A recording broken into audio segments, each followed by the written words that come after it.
Welcome to the home office studio of Wilkins Wealth Management, everybody. Thank you so much for joining in. Greatly appreciate it. On today's podcast, we're going to talk about the second stimulus check update. There's been some big developments. The House has come out and they've passed a new bill. It's brought down their offering from $3 trillion. They went to 2.4. And now they're at $2.2 trillion. And the Senate has come up to $1.62 trillion.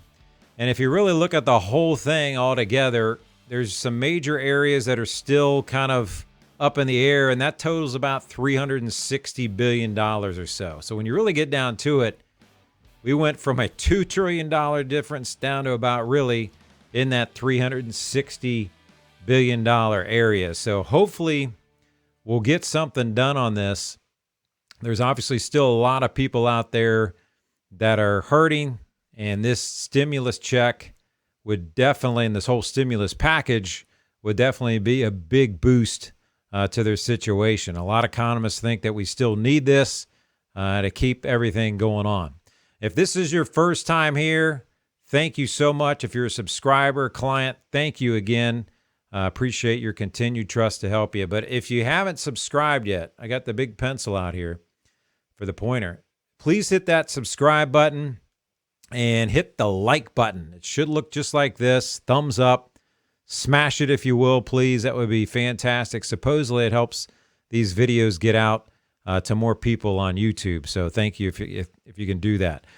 Also, the main reason I'm doing this is I am striving to pursue the best ideas out there, whether it's time-saving, financial ideas, inspirational ideas, all in order to help you be able to write, hopefully down the road here, big checks to yourself, to somebody else that you want to help out, whatever it may be, so you can live the life you desire sooner than later.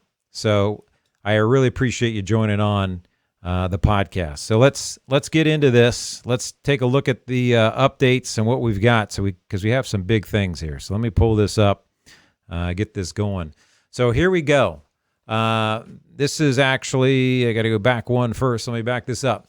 This is the main situation right here. $1.62 trillion, like I mentioned, coming from the Senate side, and then $2.2 trillion now down on the House side.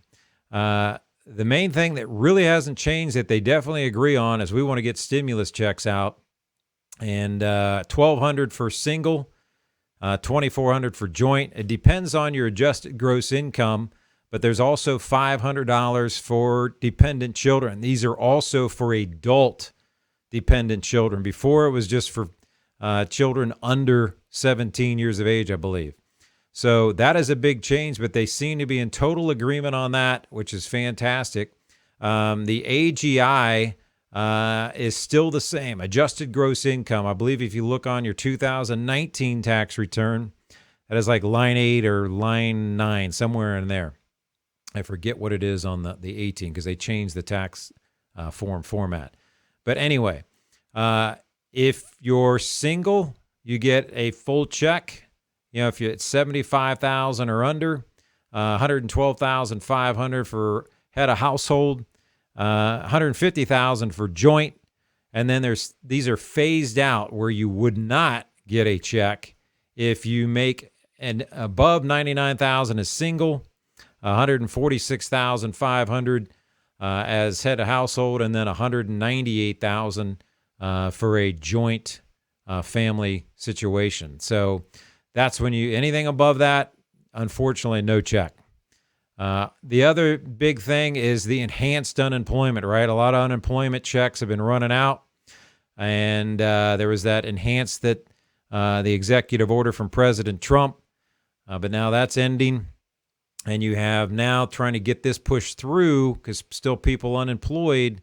And the differences are here. So we've got $400 coming from the Senate side. There was supposed to be, I heard about an escalation of that check over time to where it would eventually get to $600, but that was not in the recent proposal from Treasury Secretary Steven Mnuchin. And on the House side, it's at $600 still.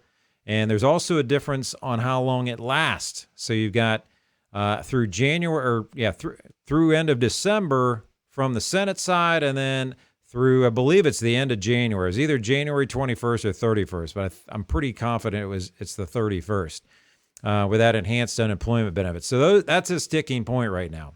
So the big thing there was that they, like the people are arguing on the Senate side, that a lot of people were actually making more than they were when they actually were working on the unemployment checks. So getting more on unemployment versus working, they don't think that's a good incentive. We're not getting people back to work. So that's some things I have to work out and talk about. The other thing, big difference, and this is a huge part of that $360 billion I was talking about. That's the main key areas.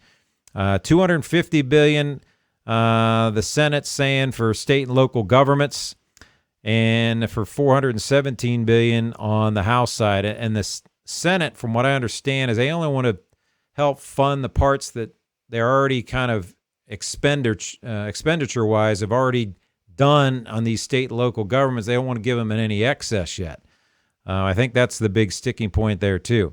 And then $150 billion to $200 billion for the schools comparison. Again, lower end is the Senate, higher end is the House. So that's where we're sticking on that.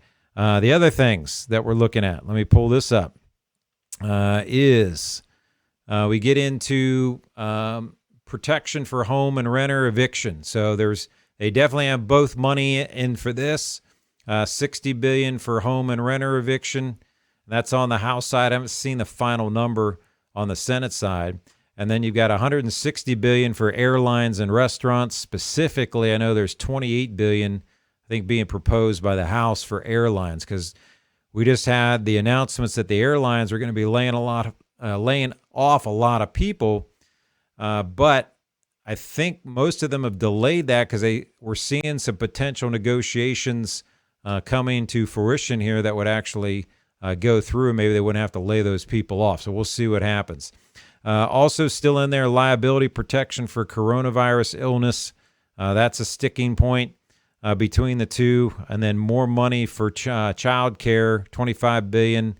And then also the SNAP program, which is helping people with food, water and everything, the basics to keep going, women and children, stuff like that program. So, and then we have another huge development on the House side. I have not seen the feedback yet on the Senate side, but the House side wants to extend the federal student loan payments and interest, delay that all the way through September of next year. So that would be huge. Right now, it all ends supposedly December of this year. So we'll see what happens with the two getting together on that. But another development outside of this is completely outside the bill. You need to check out my other podcast I did on this, is that Senator Elizabeth Warren and Chuck Schumer have put in a proposal that they're calling for the president under the Health and Education Act of 1965 to forgive immediately $50,000 in federal student loan debt.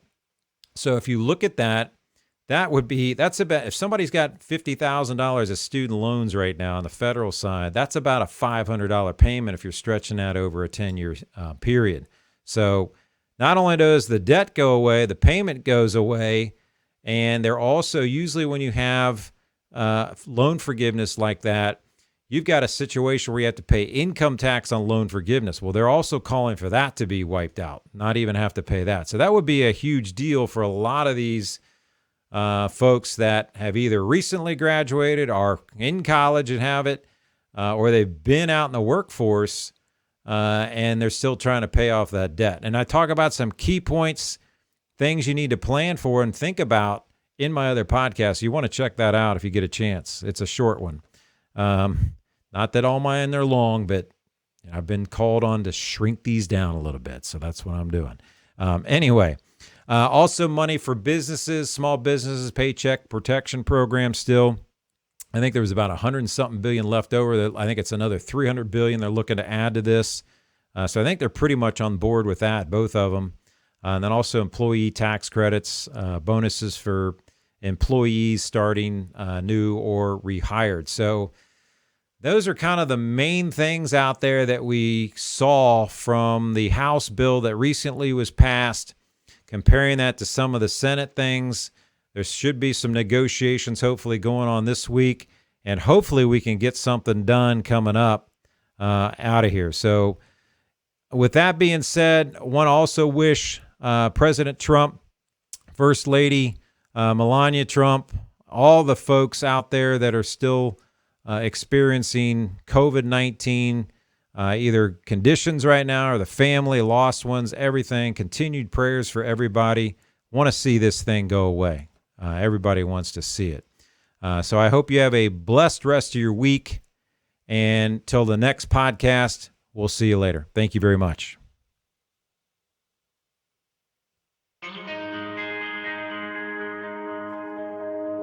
Too many days in the darkness without a glimpse of the light. Running tired and broken and scared, but I swear I'll never give up the fight. I see you broken and beat.